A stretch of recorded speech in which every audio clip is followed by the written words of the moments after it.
छोटू आरती की love story arrange marriage ए love story.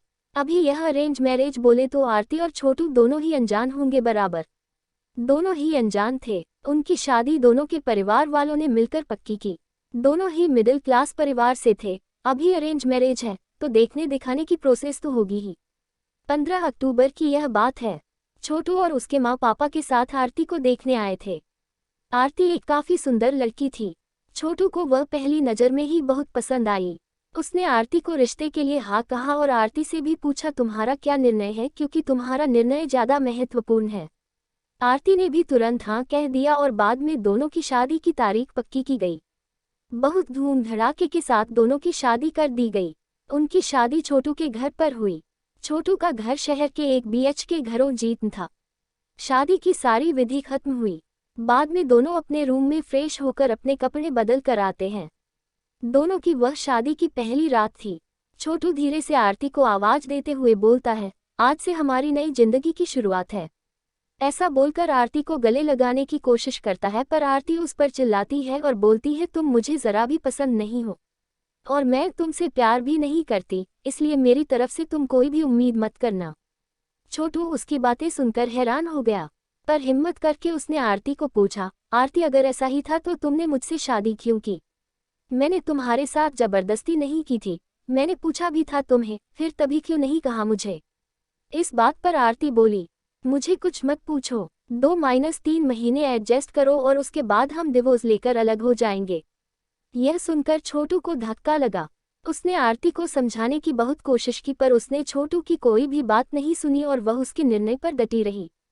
छोटू उसे बोला, ठीक है, तुम्हें ही ठीक लगता है तो यही करेंगे, पर मेरी एक बात मानोगी क्या? आरती बोलती है, क्या? छोटू बोलता है कि एक छोटी सी मदद करोगी।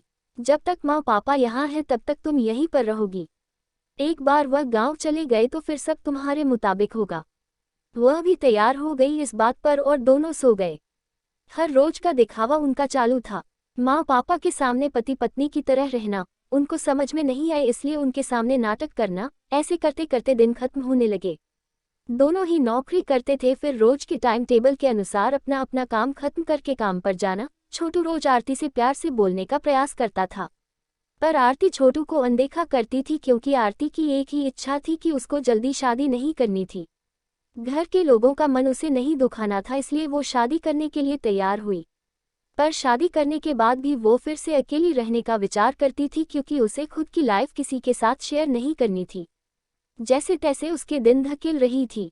छोटू मात्र उसे हमेशा अपनी पत्नी का दर्जा देने का प्रयास कर रहा था, पर आरती कभी भी छोटू को पति का दर्जा नहीं देती थी। एक दिन फर्श पर पानी गिरा हुआ था तो आरती का पैर उस पर अचानक से फिसला और उसका पैर फ्रैक्चर हो गया। छोटू तुरंत उसे डॉक्टर के पास लेकर गया। उसका इलाज होता है। डॉक्टर कहता है पैर पर जरा सा भी जोर नहीं देना है, उसकी काफी देखभाल करने के लिए बोलते हैं। फिर क्या, छोटू उसका बहुत ख्याल रखने लगा। हर रोज उसके पैर की मालिश करता था। उसका पैर फ्रैक्चर होने के कारण उसे ठीक से खड़ा भी नहीं हुआ जा रहा था। घर के काम और खाने की जिम्मेदारी छोटू पर आ गई थी, पर छोटू को तो पहले से ही ये सब की आदत थी, इस वजह से उसे कोई दिक्कत नहीं थी। छोटू रोज खाना खुद ही बनाया करता था। उसके माँ पापा भी उसे थोड़ा घर काम में मदद करते थे। रोज काम पर जाने से पहले आरती के लिए नाश्ता और खाना बनाकर खुद के हाथों से उसे नाश्ता खिलाता और फिर काम पर जाता था। टाइम पर उसे फ़ोन करके दवाएं लेने के लिए याद दिलाता था। काम पर से आने के बाद सबसे पहले उसके पैरों की मालिश करता था। उसे थोड़ा चलने के लिए मदद करता था। कोई भी काम हो उसके लिए मन से करता था। फिर भी वह छोटू को प्यार से नहीं बुलाती। उसका मन छोटू को स्वीकारने के लिए तैयार ही नहीं था। एक दिन आरती को देखने के लिए उसकी सहेली आई। उनकी बातचीत चालू थी, तब छोटू दोनों के लिए नाश्ता बना कर लाया। फिर वो आरती से बोला, मैं ज़रा मार्केट से हो आता हूँ, थोड़ा सामान लाना है। तुम दोनों को कुछ चाहिए तो बता दो। आरती बोलती है, नहीं अभी कुछ नहीं चाहिए, तुम जाकर आओ।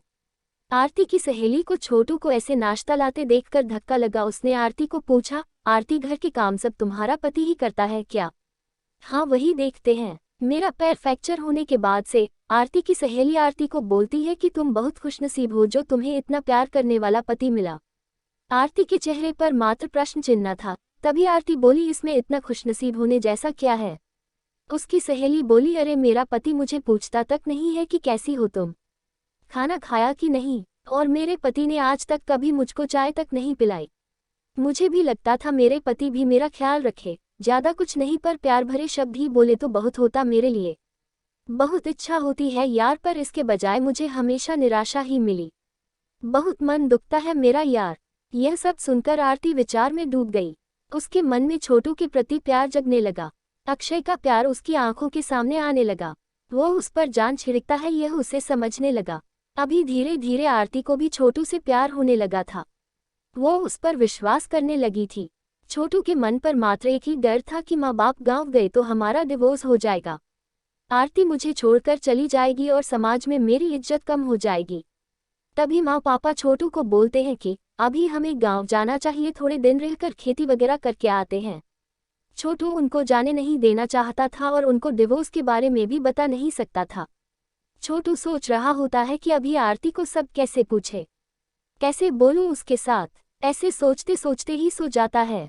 सुबह उठता है तो देखता है कि आरती बहुत जल्दबाजी में थी, वह जॉब पर जाने के लिए निकलती है।